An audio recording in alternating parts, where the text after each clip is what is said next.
Visakha steel plant పట్ల కేంద్ర ప్రభుత్వ దుర్మార్గ వైఖరిని నిరసిస్తూ స్టీల్ ప్లాంట్ పరిరక్షణ కోసం ఈ నెల 10వ తేదీన రాష్ట్ర వ్యాప్తంగా రాస్తా రోకోలు నిర్వహిస్తున్నట్లు అఖిలపక్ష ట్రేడ్ యూనియన్లు రైతు సంఘాల నాయకులు తెలిపారు.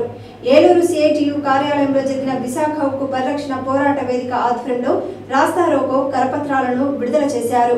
ఈ సందర్భంగా సిఐటియు జిల్లా ప్రధాన కార్యదర్శి డిఎన్విడి ప్రసాద్, ఏఐటియుసి జిల్లా అధ్యక్షులు ఆర్ శ్రీనివాస్ డాంగే, వ్యవసాయ కార్మిక సంఘం నాయకులు బండి వెంకటేశ్వరరావు, రైతు సంఘం నాయకులు కె శ్రీనివాసులు మాట్లాడారు. బీజేపీ ప్రభుత్వం అధికారంలోకి వచ్చిన తర్వాత స్టీల్ ప్లాంట్ ను నిర్వీర్యం చేసేందుకు తీవ్రంగా ప్రయత్నిస్తోందని విమర్శించారు.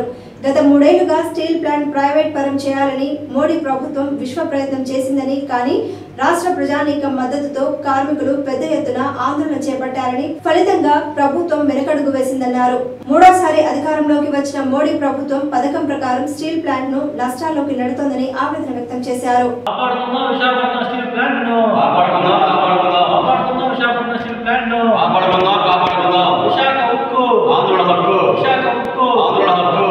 విశాఖపట్నం స్టీల్ ప్లాంట్ని రక్షించాలని కోరుతూ ఈ నెల 10వ తేదీన కార్మిక సంఘాలు, రైతు సంఘాలు, సంయుక్త కిసాన్ మోర్చా ఆధ్వర్యంలో రాష్ట్ర వ్యాప్తంగా రాస్తా రోకో కార్యక్రమాలు నిర్వహిస్తున్నాం. ఈ రాస్తా రోకాల్లో పెద్ద సంఖ్యలో కార్మికులు, ప్రజలు పాల్గొనాలని ఏలూరు జిల్లా కార్మిక సంఘాలు, రైతు సంఘాల తరఫున విజ్ఞప్తి చేస్తున్నాం.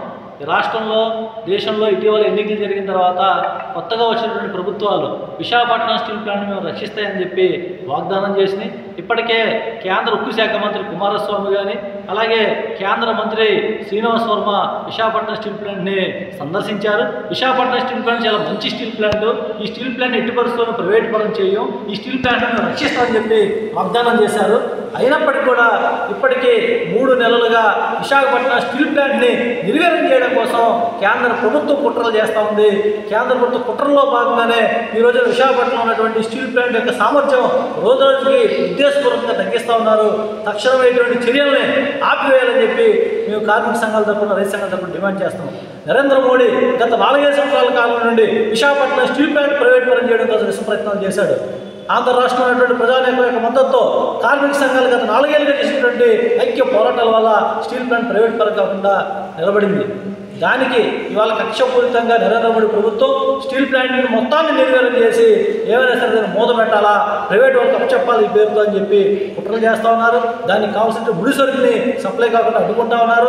ఇలాంటి తప్పుడు పనుల ద్వారా స్టీల్ ప్లాంట్ మొత్తాన్ని నిర్వీర్యం చేయాలని చెప్పి కేంద్ర ప్రభుత్వం ఉద్దేశపూర్వకంగా ఇలాంటి చర్యలు పాల్పడుతూ ఉంది. తక్షణమే ఇటువంటి చర్యలు నిలిపివేసి స్టీల్ ప్లాంట్ని రక్షించడం కోసం తక్షణమే రాష్ట్ర ప్రభుత్వం కూడా స్పందించాలా. ఇవాళ రాష్ట్ర ముఖ్యమంత్రి చంద్రబాబు నాయుడు గారి యొక్క మద్దతుతో కేంద్రంలో నరేంద్ర మోడీ ప్రభుత్వం పాలన సాగిస్తూ ఉంది.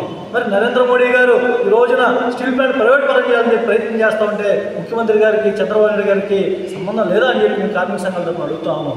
తక్షణమే ఈ విషయంలో రాష్ట్ర ముఖ్యమంత్రి స్పందించాలా. స్టీల్ ప్లాంట్ పూర్వ సామర్థ్యంతో నడిపేటువంటి విధంగా ఈరోజు స్టీల్ ప్లాంట్కి అన్ని రకాల వనరులు సమకూర్చాలి.